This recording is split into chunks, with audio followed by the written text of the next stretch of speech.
Testing. Okay. Hey there, everybody, and welcome back to another episode of Cool Beans Hot Stuff. Today is Conspiracy Theory Thursdays, and today I got a really fun one for you. This kind of makes up for me missing my Terrifying Tuesdays this week. Today's conspiracy theory. What was that? Oh, my headphones are all fucked up. Right out the gate, my headphones get all messed up.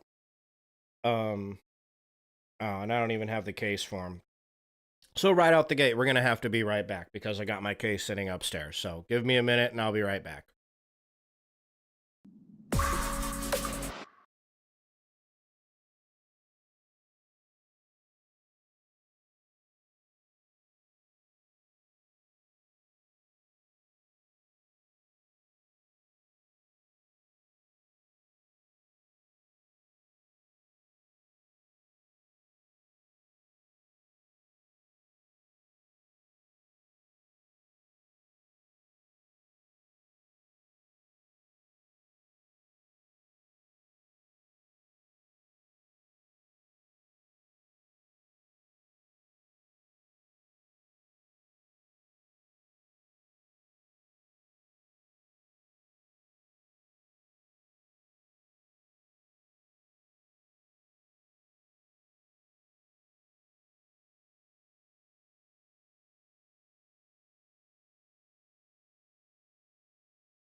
All right, let's try again. There we go. Okay, round two. So, hey there, everybody, and welcome back to the Cool Beans Hot Stuff. So, today's conspiracy theory is kind of a spooker, kind of a spooky story mixed with a conspiracy that's got a lot of people talking and all pissed off at each other, which is always a good time. And we're going to go over some of these people who are all upset over this conspiracy theory, and we're obviously going to talk about the conspiracy theory and why it's so fucking spooky. So, let me introduce you to the smiley face murder theory. That's what we're going to go over today. So, hopefully, you enjoy conspiracy theory content. If you do, then make sure you check out all the other videos on my Conspiracy Theory Thursday playlist. There's about 12 of them now. I think I got over there, 2 to 4 hour long videos that eventually at some point I'll be cutting up and adding shorts and such to the channel. But for now, long form videos, got about 12 of them if you enjoy conspiracy theory content. And today is only the second day that I'm going to be streaming with no fucking crackles in my stream. Thank God. So audio should be nice and clean and perfect the entire stream. I suck at whistling. That was a shitty whistle, but sue me over it. So, yeah, I'm stoked about that too. Got awesome, clean audio. I've been working on that for 3 months, so you're welcome. And yeah, worked hard on this stream today, so I'm excited to give it to you guys. So, yeah, if you're here watching, whether you're watching live, thanks for watching live. Cutie Pie, I know you're watching live. Thanks for being here. My number one fan. And if you're watching this on YouTube, thanks for watching, and I hope you enjoy the stream and learn something new. And if you do, then please leave a like and subscribe for the channel. Helps my videos get out, more people find them, all that good stuff, right? Okay, so what is the smiley face murder mystery? Smiley face murder theory. I keep wanting to call it a mystery. For some reason, it sounds like a Hardy Boys mystery, right? Or a Nancy Drew book, the smiley face murder mystery. It's the smiley face murder theory, and it's not a Scooby-Doo mystery here. So even though my brain keeps telling me that, oh, that's a great title for a Scooby-Doo episode right there. I didn't know this was even a thing. I never heard of this before. I don't know anybody else who heard of it. Yeah, Hardy Boys was dope. I don't read a lot of the Hardy Boys. I read a lot of Scooby-Doo. I was a fan of Scooby-Doo. Or I guess I didn't read Scooby-Doo. I watched Scooby-Doo. Who reads books? Fuck those things, books. Unless they have pictures in it, I'm not going to read that shit. Encyclopedia Brown. Do you know Encyclopedia Brown? That shit was dope. Encyclopedia Brown was a good book back in the day. And, ooh, Goosebumps. Read all my Goosebumps. I got my whole Goosebumps collection right here. Every single original OG Goosebumps. So I'm a huge Goosebumps fan. R.L. Stein's the shit, and was a huge Encyclopedia Brown fan. But Hardy Boys was dope. Hardy Boys was dope. Give it, they had good mysteries. I don't remember a lot of them though. Not like I remember my Scooby Doo or my my Goosebumps. Those are my faves. But yeah, Hardy Boys were dope. So, anyways, yeah, smiley face murder theory. Smiley face murder theory. I'm just gonna call it a mystery because fuck it. It sounds more Hardy Boys. We got Hardy Boy fans in the chat, so we're going to go ahead and go with the smiley face murder mystery because it sounds more Hardy Boys. But I didn't know this was a thing. I never heard of it.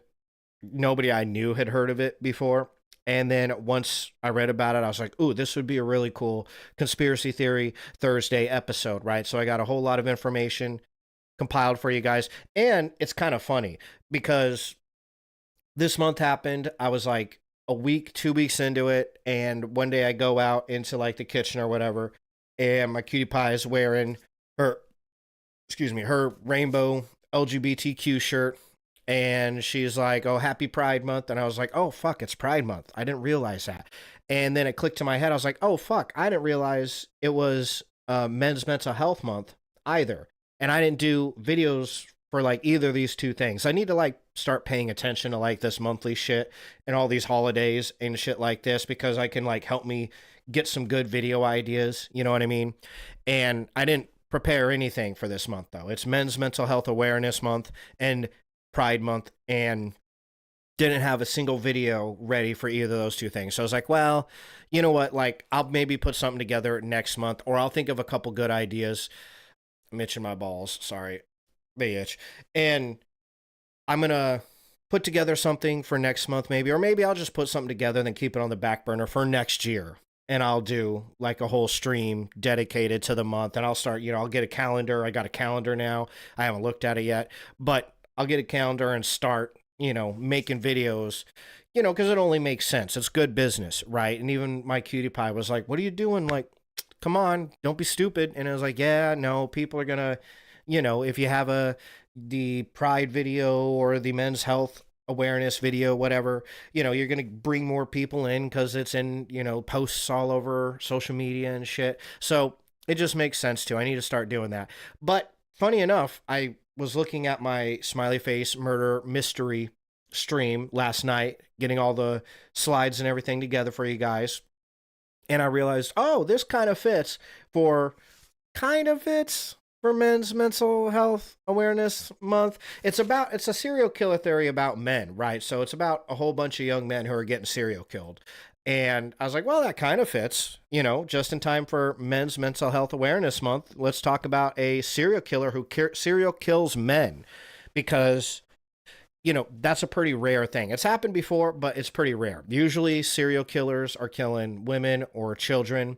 Very rarely are serial killers specializing in serial killing men. It's a pretty rare thing. So, that's what we're talking about today. All right. So, let's start here.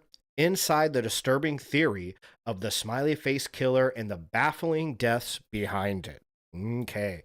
Since 1997, at least 45 young men have mysteriously disappeared after a night at the bar, only to be found dead in a nearby body of water. And some believe the shadowy smiley face killer is to blame. Right? I think this is a little more R rated than your typical Hardy Boys story, right? I definitely don't think, I'm sure you could get like a Goosebumps story out of this. Scooby Doo, this isn't a Scooby Doo mystery. It's not a Scooby Doo mystery if people are getting serial killed. Between 1997 and 2017, authorities pulled the dead bodies of more than 40 young men out of rivers and lakes in more than 25 cities across 11 states. Wow. So that's a pretty prolific serial killer. 11 states, 25 cities. This motherfucker is busy, yeah? Most of them were college age, popular, and athletic. Nearly all the men had last been seen leaving bars or parties while inebriated. We got a smiley face right here. I don't know. Time and again, police understandably theorized that the men had become too drunk, wandered too close to the water, and simply fallen in with no hope of climbing out in their intoxicated state. Well, you know, I'm not going to lie. That's not all that bad of a theory, right? You can't really blame the police for thinking that. I mean, we've all been shit faced, right? And you've had those moments, right, where you pass out and the toilet's like right over there. You need to puke, but you're like, oh, I can't get up. Now imagine you were in a giant body of water that had like a current fighting against you. You know what I mean? Like, I could see this. I was once at a bonfire when I was about college age. I was like high school age and got invited to a bonfire party. And because I don't go party near bodies of water, fucked up shit happens at bodies of water. Yeah, you know what I'm saying? If you don't get eaten by a shark, you fucking fall in and drown or some asshole serial kills you. So fuck bodies of water, right? I'm from Wyoming. That's what we say out there. It's written on the Wyoming flag. Fuck bodies of water. So I'm not a fan of water particularly. I can swim, but as long as it's in a pool, that's the only way I'm getting near it.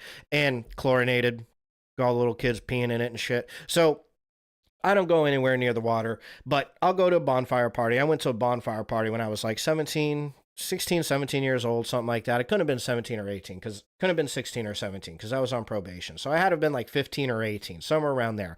And we had a guy who got way shit faced. Obviously, everybody was getting shit faced. This guy got way too shit faced and decided he was gonna, for some reason, he thought it was a good idea to jump over the bonfire, and it was way taller than him. I don't know what he was thinking. He was shit faced, and instead he just jumped into the bonfire and lit his legs on fire, and we had to like run his ass down. I mean, I didn't. I stood there. I laughed until I realized he had actually gotten burnt. Then it wasn't so funny. In my defense, I was also drunk, but somebody ran his ass down, patted him with a blanket, and then found out that he had actually melted his pants into his skin in his legs. And then they had to send his ass to the hospital, get his pants removed. So, and as far as I'm aware, that dude still, he's had kids, so his penis survived. So that's good. Really, it could have been a lot worse for him, right? But a very unfortunate thing. The moral of the story is don't get drunk around bodies of water or fires because people do stupid shit when they're drunk. So I understand where the police are coming from here. Yeah. Don't take the Hardy Boys to figure that one out. But in 2008, two retired New York City police officers turned private investigators who had been looking into the deaths announced their eerie findings. Painted on walls near the locations where at least a dozen of the bodies were found was the same symbol over and over: a smiley face. Dun dun dun. Isn't that ominous right there? Yep. Given the presence of the graffiti and the similarities among the victims, the two investigators insisted that the deaths had been the work of a serial murderer or a gang of murderers, now widely known as the Smiley Face Killer. They're psychopaths, one of the investigators said of the murderer or murderers at the time. They have no remorse. That is what a psychopath is. But is the Smiley Face Killer really out there, or was there never any murderer at all? So that's the conspiracy. People don't know. They're like, look, these dudes could have just been real drunk, fallen into the wake. It happens, right? Or it can be a killer. Let's find out more, right? Let's see what we decide. Here is Oxygen. This is the YouTube channel here. Let me throw you over to here. Wow. There you go. Oxygen. This is a true crime channel. So if you're a fan of these like true crime episodes that I do sometimes, give them a like, subscribe. They're a pretty cool channel, right? So check them out. We're going to watch their very short video on the Smiley Face Killers providing homicide first. Okay, so let's see what they have to say. And then we're actually going to hop it over to their website, because this is one of the few websites where I could find any information that was, what's the word? I guess unbiased, so to speak, you know? So there's that. Anyways, let's pop this up. Okay, go ahead and listen to what Oxygen has to say about this. First thing we need is to have the deaths classified as homicides. And then from there, we will establish the linkage and who's responsible and why. Case is closed by the police department. It makes it almost impossible to try to get them to take a second look at it, much less the medical examiner to change the classification of the investigation from accident to undetermined. I just realized these subtitles are in Espanol. That's there. No. Portuguese.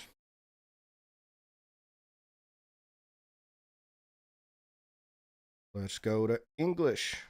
Okay, here we go. Let's try again. Undetermined to homicide. Everybody keeps saying, well, let's work on these cases and get them linked and everything. No, let's get them separately investigated, and when law enforcement starts to wrap up these individual cases, then this system, this organization will fall apart. To say that, oh, nobody's talking, so therefore it doesn't exist, that's baloney. They're not putting any pressure on these people. They're just writing them off as accidents. If they'd start to investigate them and start solving the individual cases, this organization's going to unravel. And now to prove that, obviously there's a whole bunch of steps that have to occur along the way before we can do that. One, we have to look at each case on an individual basis to prove murder, find the physical evidence, find what causes the linkages that the individuals are all drugged at the time. Time in the water does not match the amount of time that they were missing, and that the bodies are recovered in locations where they couldn't have gotten into the water. When you put all the pieces together, we're trying to prove homicide first, and then we prove the linkage of who's responsible and why they are doing this. Until law enforcement starts treating these cases as homicides and investigating them and bringing people to justice, this is going to continue. These deaths are going to continue. And since I started looking at this in 2006, the number of cells operating across the country have increased, the number of homicides have increased, and it's going to continue. It's going to continue to spread like a virus. Okay. Immediately, I'm saying the work of angry feminists. That's what I'm saying. This is Scum 2.0. That's what this is. When was this? 6 years ago. So I wonder, well, we have some other sources we'll bring up that's a little bit newer, fresher. But yeah, so those two fellers right there are the private investigators in question. Okay. So let's see, where did they start? Where did this whole thing come about, right? Let's check it out. Inside the first Smiley Face Killer murder. The investigators responsible for popularizing the Smiley Face Killer theory in 2008, Kevin Gannon and Anthony Duarte, those were the two that we just saw talking, based a significant amount of their theorizing on the disappearance of Fordham University student Patrick McNeil in New York City on February 16th, 1997. That. Oh, need a cough, need a cough. Whew. All right, that was a nasty one. Saved you. Saved your ears. That night, McNeil was seen leaving a bar called the Dapper Dog on Manhattan's Upper East Side. McNeil's friends and family members searched tirelessly for him alongside police until April 7th, when his body was found floating in the water near a pier in the Bay Ridge area of Brooklyn. It seemed like an accidental drowning, but Gannon disagreed. Oh, let's... Fuck, back here. Hi again. He vowed, this is Gannon, ex-police officer turned private investigator, he vowed to the young man's parents that he would discover the truth. After retiring from the New York Police Department in 2001, he enlisted Duarte, his old partner, and they set out to learn what had happened to McNeil and the other young men who had died under similar circumstances, under the banner of the nationwide investigations firm. Their official report in the case of McNeil found copious evidence suggesting that someone had killed him and then placed him in the water. Intoxication consistent with drugging, a car seen following him after he left the bar, ligature marks on his neck, oh shit, charring on his head and torso, and the fact that his body's position in the water was inconsistent with a typical drowning incident. Oh, that sounds like some pretty good evidence to me. Charring on his head and torso, like they set him on fire? Ligature marks on the neck, that's like bruising, like somebody tied a rope around you. Therefore, Gannon and Duarte concluded that McNeil had been stalked, drugged, abducted, bound, burned, killed, and dumped in the water. Jesus, they did just the whole fucking 9 yards with this guy. The two detectives were sure they had a murderer on their hands, and that McNeil was far from the only victim. Okay, so let's look at some of the other victims. Here are 6 of the alleged victims of the Smiley Face killings. This is back to Oxygen, True Crime. This is one of their articles on it. Over the past 20 years, hundreds of college-age men, yeah, we already know that. In the majority of the cases, the victims were successful students and athletes who disappeared at night after a night out drinking with friends. Yes, we're aware of this. Police theorize they got drunk, fell in the water. More than a dozen of these cases have been outlined by Gannon and Gilbertson's book, Case Studies in Drowning Forensics. We'll get to know who this Gilbertson feller is here in a minute. But there are 6 deaths in particular that stand out as potential Smiley Face murders. So, just for the record, they're not saying every single dude that's been killed in the last, almost 30 years since 1997, right? We're almost on the 30-year mark there, right? 97, 07, yeah. So, they're not saying that. They're saying they've looked at similar cases, and even out of the similar cases, they have, what did they say, close to 40? It was in there somewhere. Okay, well, it was somewhere, yeah, 40, something like that. I think it was in this article right here. 45, I was close. No cigarro. 45, okay, so 45 cases over the course of 30 years, which is a long time, that fit the same criteria, right? And here's the 6, besides the first one that we heard.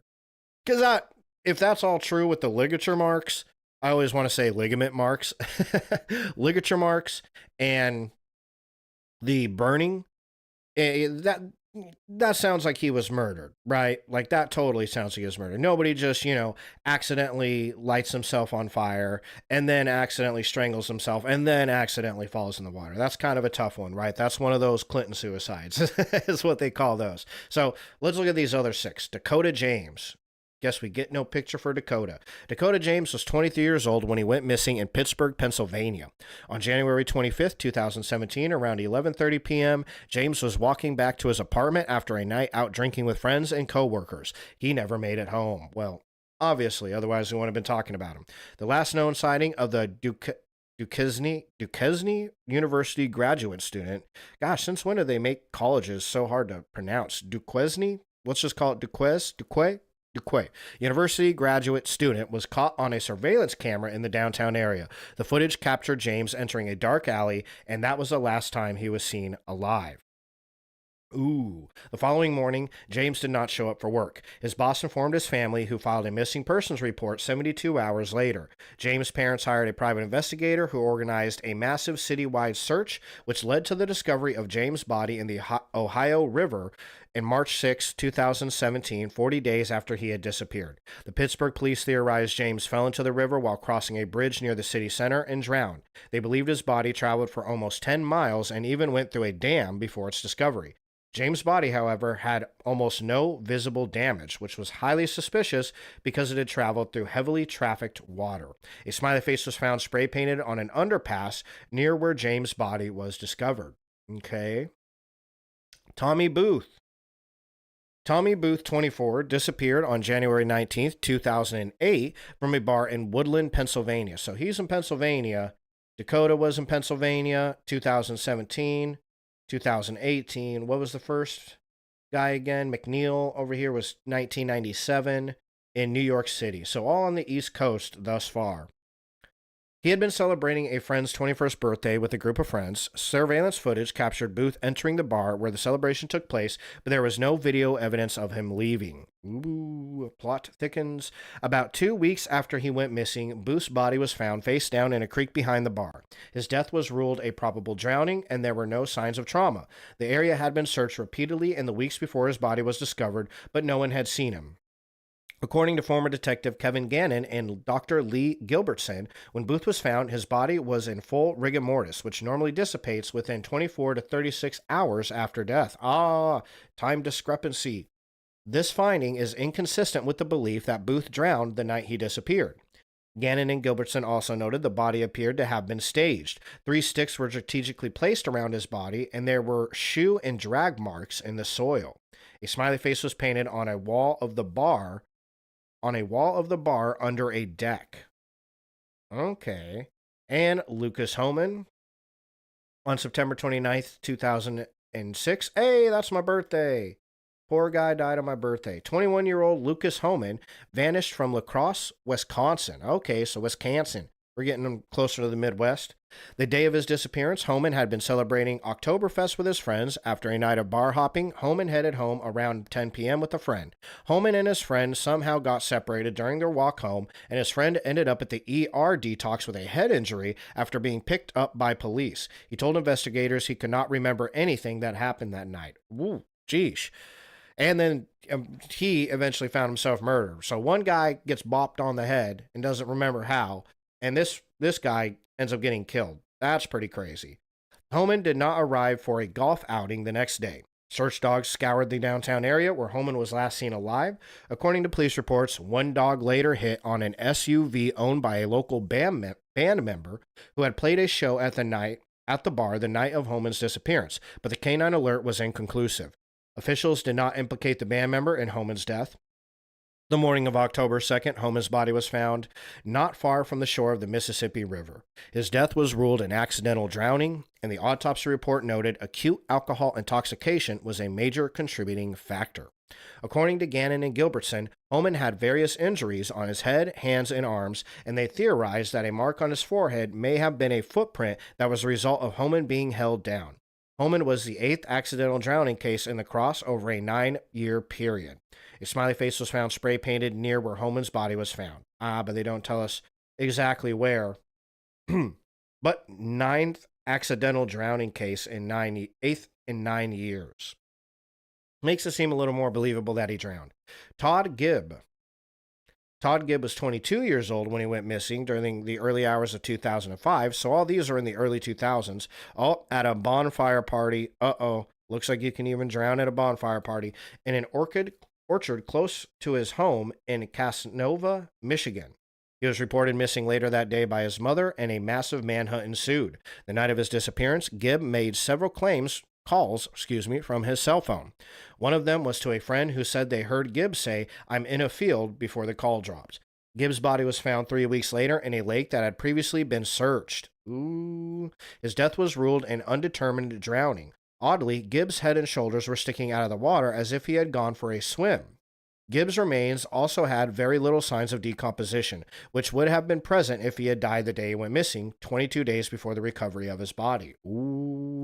Another time discrepancy, alcohol and antidepressants were found in Gibbs' toxicology screening, but it was reported that Gibb was not suffering from any form of depression at the time. A smiley face had been spray painted on a tree near where Gibbs' body was found, and a smiley face sticker was later placed on his gravesite. Ooh, that's spooky. Sinister.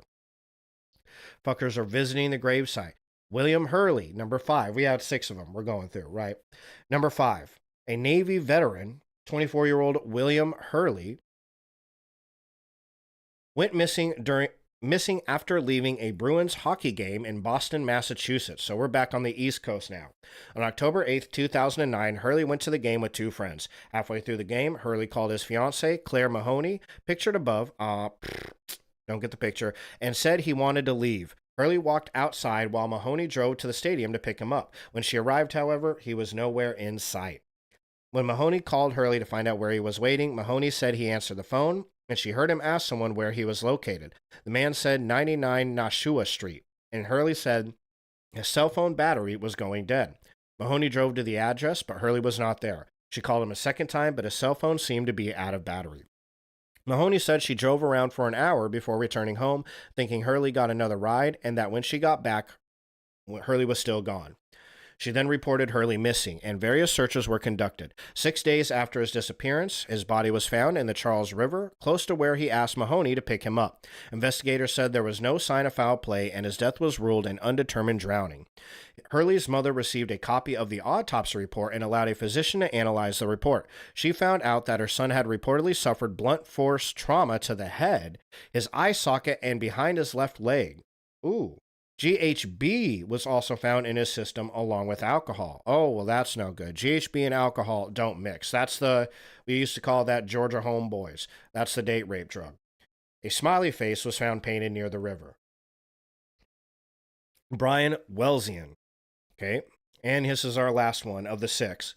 On January 1st, 2000, so closer to the beginning of this whole thing, 1997, Northern Illinois, back in the Midwest now, University junior Brian Welzian went missing from Chicago, Illinois after a night of celebrating Y2K with his friends. The 21-year-old finance student rarely partied since he was dedicated to the university soccer team, but he decided to have a few drinks for the new year. Welzian's friends said he had only 3 or 4 drinks, but by the end of the night, he seemed very intoxicated. Well, sounds like my cutie pie. Welzian told his friends he wanted to call it a night and go back to the hotel where they were staying. One of Welzian's friends, Nick Young, stayed behind. During the drive, Welzian started throwing up. Oh, shit, he must have been really fucked. His friend told him to get out of the car while he parked. Various witnesses outside the hotel saw Welzian vomiting in the street.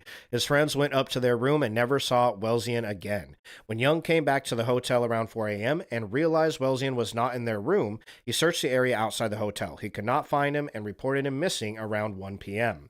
After extensive searches, Welzian's body was found 77 days later, on March 17th. It had been washed ashore on a beach in Gary, Indiana, 30 miles south of Chicago. Wow. Police said there were no signs of foul play, and his death was ruled an undetermined drowning. Investigators believe he could have walked to the edge of the Lake Michigan, a 5-minute walk from the hotel, and had fallen in. His blood alcohol concentration was only 0.8%. Police have not said if a smiley face was present near the death site. Okay, so that one's a little less conspicuous. But yeah, look at the map that we have here. We got boom, boom. Hey, how do you do this? How do you make a list on Google Maps? Because I need to know how to do that. Okay, here we go. We got Massachusetts. There's New Jersey, Pittsburgh, Michigan. And then we got, what was that? Indiana. That was that one, Gary, Indiana, and then Wisconsin. So, got a whole line of a boop, boop, boop, boop. But it started over here, right? Well, this where it started, 2000, 2006, 2007, right? This guy was in 2000, so he's right here in Chicago. That's 2000. 2009 was Boston. So we're a Boston over here. So that's 2000 still starts in Chicago. I'm putting this all together. We're going to do our Hardy Boys rendition right now. 2005 was Michigan. Okay, so that's 2005, 2009. That was 5, right? Yeah, 2005. This is 2006 in Wisconsin. Okay, so 2000, 2005, 2006, and then let's see, where was Pittsburgh and Philadelphia? Where do you guys fall in? Woodland, Pennsylvania was 2008. So Woodland right here, I believe. So 2000, 2005, 2006, 2008, and then the Philadelphia one. Mr. Philadelphia. Oh, Pittsburgh. Okay, so that one was 2017. Oh, wow. Okay, so this guy goes first. So we had 2000, 2005, 2006, 2008, 2009, 2017. And then the very first one, our McNeil was in Manhattan, so that's New York, and that was in 1997. So it goes New York right here in 97, over to Chicago in 2000, over to Wisconsin in 2005, over to Michigan in 2006, then it bumps down here to Philadelphia in 2008, then Massachusetts in 2009, and then right outside Pittsburgh in 2017. So all over the place time-wise. There's not a clear line you can really draw there. He goes boop, boop, boop, boop, boop, and then boop. So final boop over here in Pittsburgh. Okay, out of those 6 murders, because again, supposedly there's 45 of them, right? So here's a timeline of the investigations. Not the murders, the investigations. This is Oxygen again. Oxygen is really hip to this particular conspiracy theory, so we're going to be watching a lot of their stuff. They have a lot of interviews and videos that they did with these investigators. So let's check out the timeline of investigations.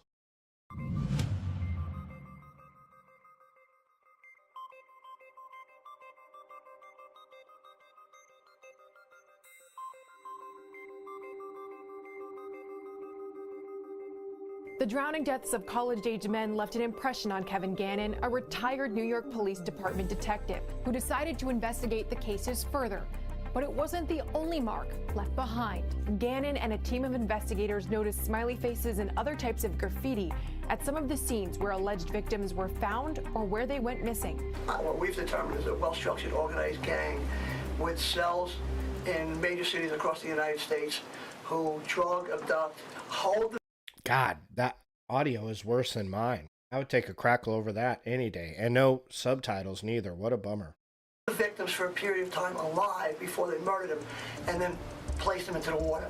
Here's a look at the timeline of the investigation of the smiley face killer theory. For me, it started in 1997 with the Patrick McNeil case when I was a super...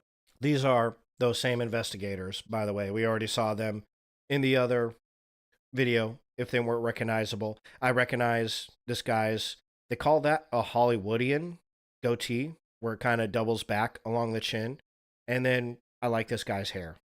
Supervisor in the missing person squad. Gannon says he found elements of the Fordham University students drowning as suspicious, which pointed towards human involvement. Although he was still working for the NYPD Missing Persons Unit at the time, he made a promise to the McNeil family that when he retired, he would look into the cases further. And it's a promise he kept. After retiring in the early 2000s, Gannon enlisted the help of another retired detective, Anthony Duarte. He knew what he was onto, and he wanted to stick to it, and he wanted to get justice for the families. Oh. And to show also... So this is Anthony Duarte. Okay. To the authorities... Who's this guy? These are not just drunk kids falling into the river while they have to go to the bathroom. He's just here to make facial expressions. That they're being targeted. Along with the 3 drowning cases in New York that sparked Gannon's interest, the team says that they started to see drowning clusters in states like Michigan and Wisconsin. La Crosse saw at least 11 drowning deaths since 1997 for college-aged men. The first case for me was in February 2000. This is Lee Gilbertson. Okay, we're going to learn a little bit about him coming up. 2006 was Scott Radel. He was a student on our campus. He went missing. Gilbertson began looking into similar cases with the help of his students. So I started reading through them and I said, oh my God, there's a pattern here. His students first thought of the killings as the work of the Interstate 94 killer, According to Gilbertson, it was an urban legend at the time of a killer working their way across the interstate. Later that year, Gannon and Duarte linked up with Gilbertson to begin working together on the cases. We went out there and shared information, and then we realized it wasn't just... That's kind of interesting. If that's true, that's very interesting. This guy and this guy completely, him and his partner looked into this, decided, okay, there's something here. This guy, completely separate, was looking into it with his class and also decided, okay, there's something here. Now they're all linked up, got their goatees all nice and shaved, their hair all done did, and doing interviews about it together. A single lone killer, because they couldn't be doing it on the same nights in different cities unless they were, some type of group or organization or gang, as we would finally put it together. That same year, Minneapolis police reclassified the drowning death of Chris Jenkins, who was found dead months after disappearing on Halloween night. It was changed from accidental drowning to homicide. Police cited a new tip from a potential witness as the reasoning. Other clusters of drownings the team says they found stretched from cities like Chicago to Boston. So that right there was a drowning that got turned into a murder. So that's interesting.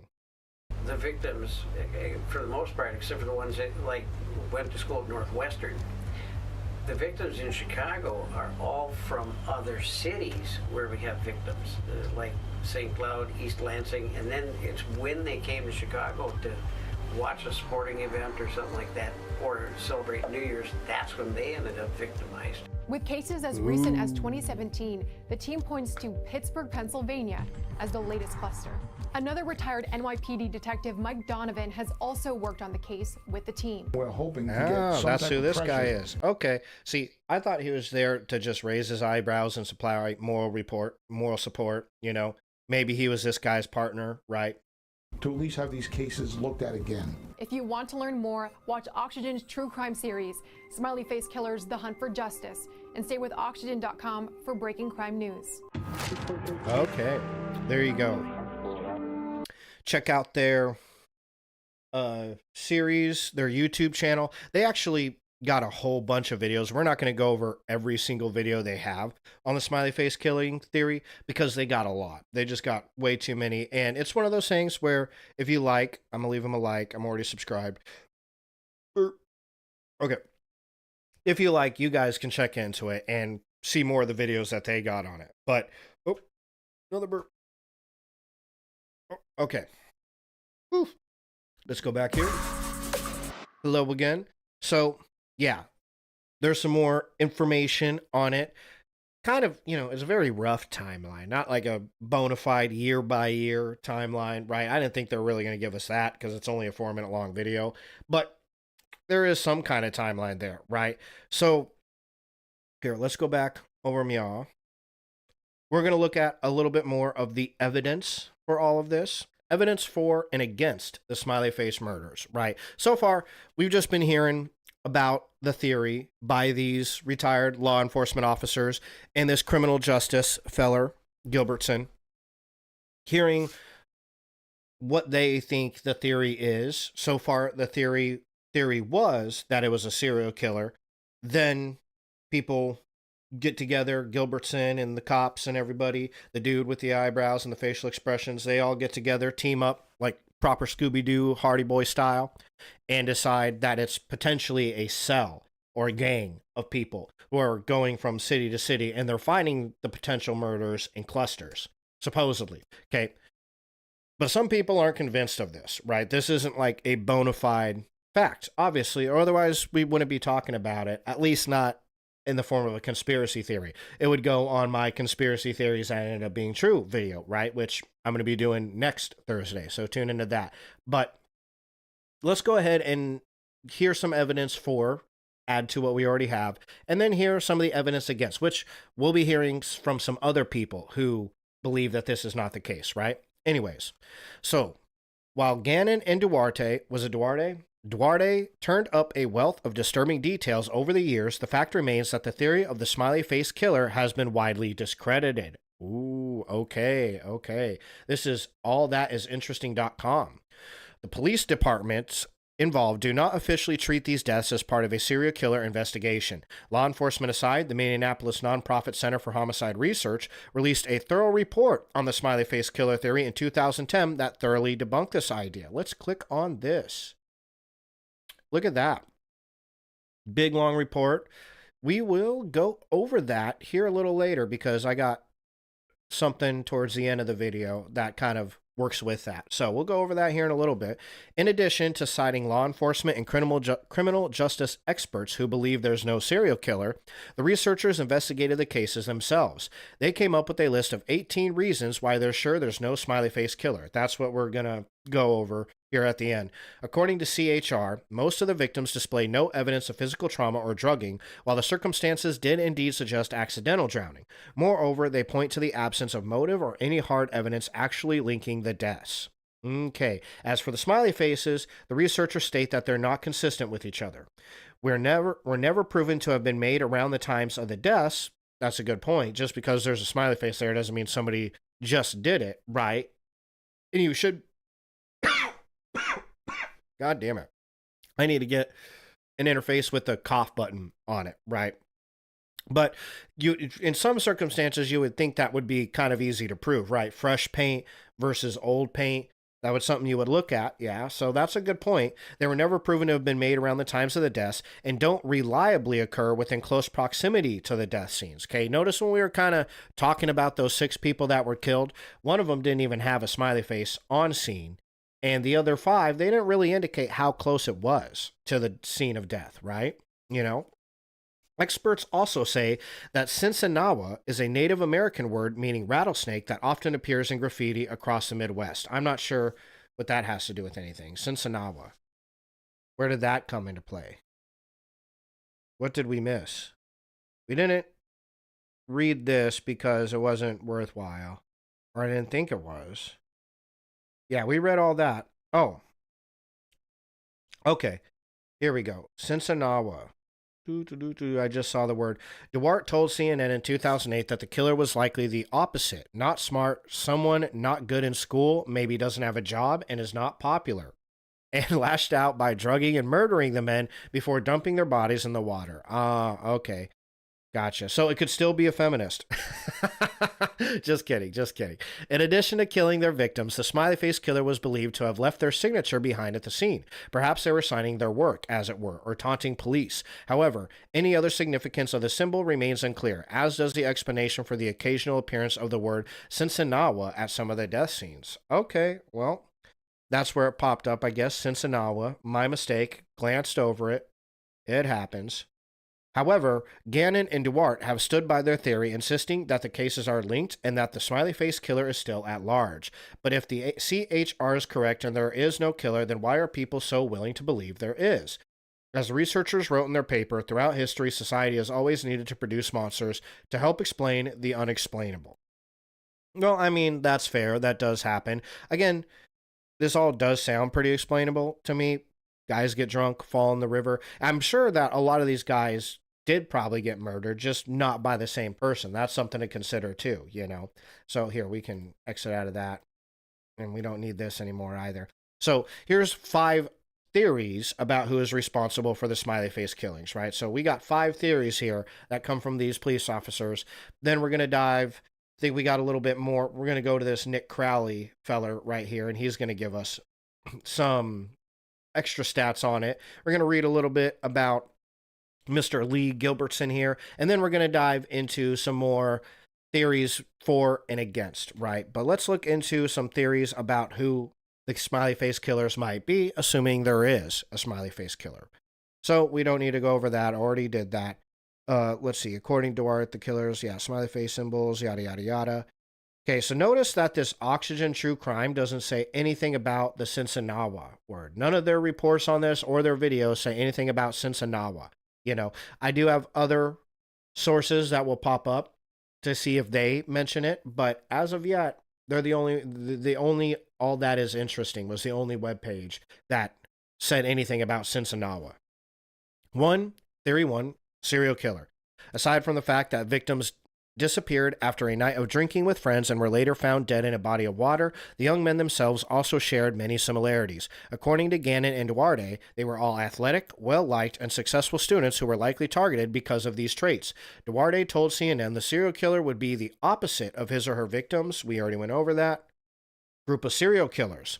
If the deaths are ultimately connected, the most plausible theory is that it's actually a group of smiley face killers responsible for the murder, since some of the drownings occurred at the same time in different states. They kind of went over that in the other video that we just watched from Oxygen, that eventually they had to expand their theory. And that by itself, by the way, I mean, you'll have to point at it, but I can't think as of right now. I'm sure that it's happened, but it's rare, is what I'm saying, that you get groups of serial killers.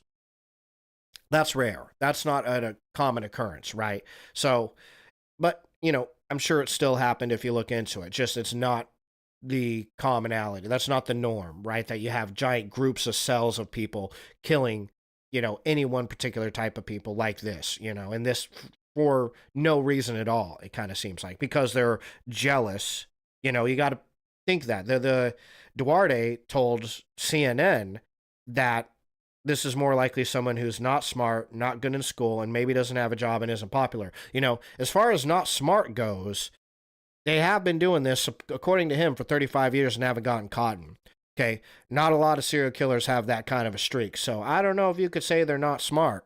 They're smarter than you because you haven't caught them yet, right? So that's one thing, you know. But now you're saying, and they said too, by the way, I guess it was Lee Gilbertson and the other guy that said, Gannon, the other cop, said that it's likely a group. So it's a group of people that are killing these people because they're jealous of them. You know, a group of people who are so jealous. One guy I can understand. That totally makes sense. One dude just fucking jealous, right?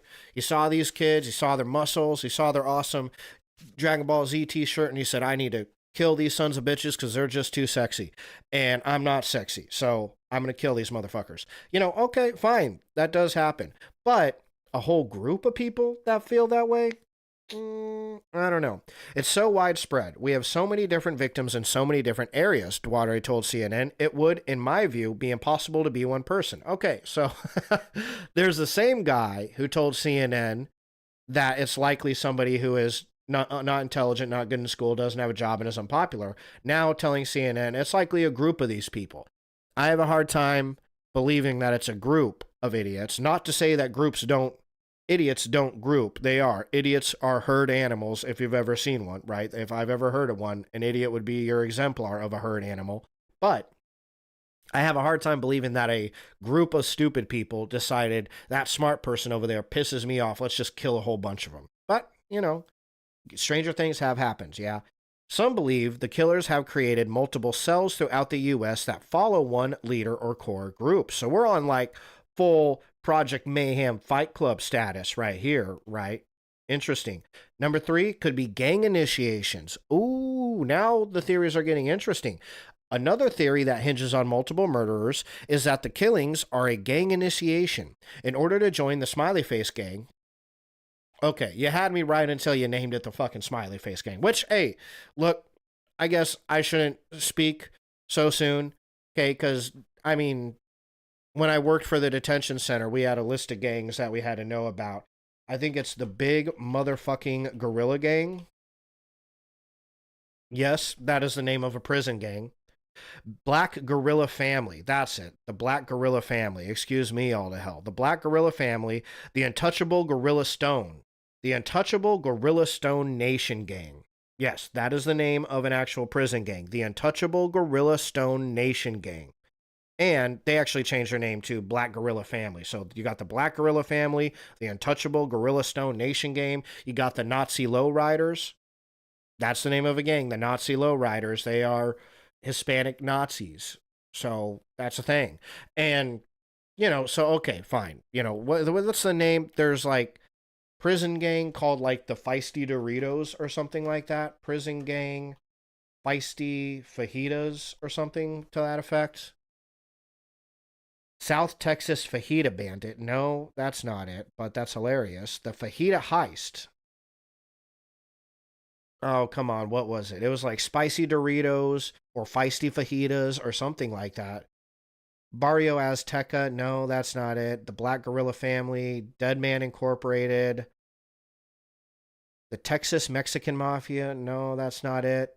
Tango Blast. That's what I'm thinking of. Okay, I was way off. Okay, the Tango Blast. That's what I'm thinking of. Okay, they're a pretty serious group of hombres. You don't want to fuck with the Tango Blast. Oh, look at that. Nazi Lowriders. See, I totally wasn't lying to you. That's a real gang. The Nazi Lowriders, Tango Blast. Okay, I mean, I feel like that's Public Enemy number one. Okay, is another prison gang. All right. So, but the Tango Blast. It sounds like it should be a flavor of Dorito, right? If you're a part of the Tango Blast, don't take it personally, but that sounds like a flavor of Dorito potato chip, okay? The Tango Blast. So maybe there is a smiley face gang, right? We got the Nazi Lowriders, we got the Tango Blast, we got the Black Gorilla Family. I forget the name of the other ones, but we have some names for prison gangs that, you know, if they weren't gang members, you would be like, but you know, since they're gang members, you don't laugh too loudly. At least not if they're in the room, right? So, okay, fine. Maybe there's a smiley face gang. I have to say though, I've never heard of nothing called a smiley face gang. That doesn't mean it doesn't exist. I'm not like a fucking gang expert, but you know, like I said, when I worked at the detention center, we did get lists of gangs that we needed. That's how I heard about the Tango Blast and how I heard about the Nazi Lowriders and the Black Gorilla Family was because they are